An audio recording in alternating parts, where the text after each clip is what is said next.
Hello and welcome to the Rare Record Room. I've been collecting vinyl for around 40 years now. I was buying records in the late 1970s and during the 80s through to the 90s and beyond, when records were no longer in vogue and proved rather difficult to find. My collection is mostly guitar-based music from the 50s through to the 90s, covering rock and roll, through rhythm and blues, beat, psychedelia, rock, soul, funk, punk and new wave, pop and Britpop. It comprises around 2,500 records, mostly LPs, although there's a few hundred 7-inch singles, EPs and 12-inch singles. Most original pressings or unusual versions, and my aim in these videos is to show some of the more interesting that I have, or at least the ones I find interesting. If you do too, please feel free to hit the like button and check out my other videos.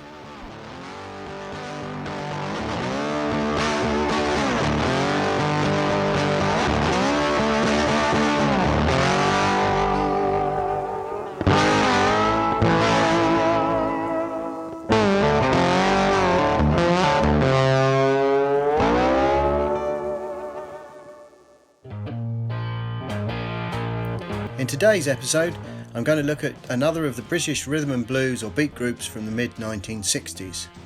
This particular group, the uncompromising Downliners Sect, is one of the less commercially successful bands producing this kind of music, and therefore one of the more obscure, whose 3 studio LPs barely registered in the charts, and all of which are subsequently scarce and desirable.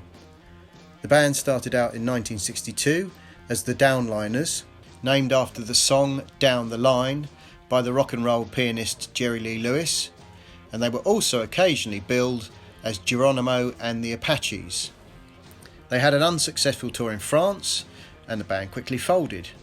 A new band quickly rose from its ashes, named Downliners Sect, formed by the Downliners frontman Don Crane and the bass player Keith Grant, who were joined by guitarist Terry Gibson, drummer Johnny Sutton and Roy Soane on harmonica, who was greatly influenced by the bluesman Sonny Terry. The group's leader, Don Crane, was instantly recognisable by his tweed deerstalker cap, which he wore as a joke when the band were booked to play for the Duke of Rutland. This attracted notoriety and it soon became his trademark. The band appeared regularly at the Studio 51 Club in Great Newport Street, London, alongside the Rolling Stones, and played the same circuits as the Yardbirds and the Pretty Things. A young vocalist called Rod Stewart occasionally guested with them, and Steve Marriott unsuccessfully auditioned for the band. Both these artists would later achieve considerable fame in the bands The Faces and The Small Faces, respectively. They were signed to EMI's Columbia Records label, had a couple of very minor single hits, and recorded their first album in typical beat and rhythm and blues style titled The Sect. This was a mix of original songs and covers of tracks by the likes of Willie Dixon, Bo Diddley, Charlie and Inez Fox, Chuck Berry and Jimmy Reed. According to the sleeve notes, the uncredited pianist on the track One Ugly Child was loaned by Andrew Loog Oldham. The boogie-woogie style is undoubtedly that of the Rolling Stones' Ian Stewart, whom Oldham was managing at this time.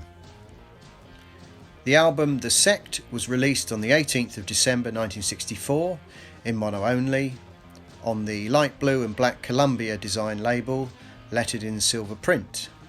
It features the standard period notice sold in the UK, subject to resale conditions, and the rim text states Columbia Gramophone Company Limited. The inner bag is a die-cut printed paper use Emitex variety with a polythene or tracing paper liner. The album cover is the flip-back type, which states patents pending and is manufactured by Ernest J. Day Company of London. Shortly after the group's first LP, the band appeared on a rhythm and blues compilation put out by Columbia entitled Scene 65, alongside acts like The Animals, Manfred Mann and Georgie Fame. Their second single, Little Egypt, was selected as the closing track on side 2. While their first LP was devoted to rhythm and blues, their 1965 follow-up LP, titled The Country Sect, entirely represented country music and was a tribute to the likes of Hank Williams and Lonnie Donegan. It comprises original songs and arrangements of traditional songs such as Hard Travelin' and The Midnight Special.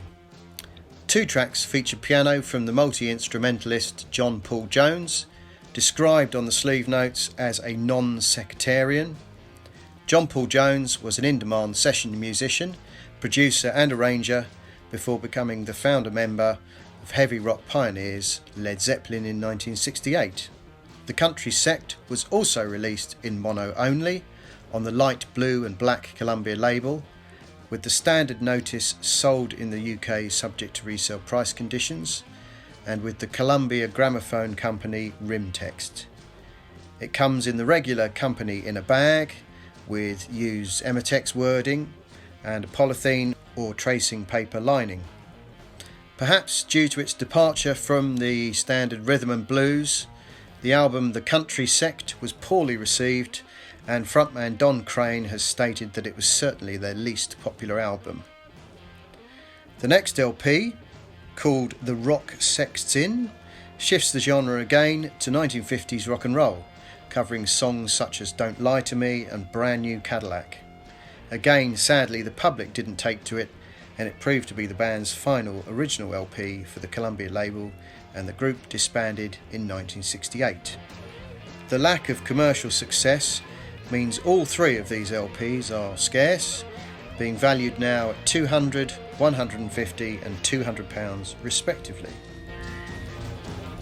That's it for this instalment. I hope you enjoyed the video. Thanks for watching.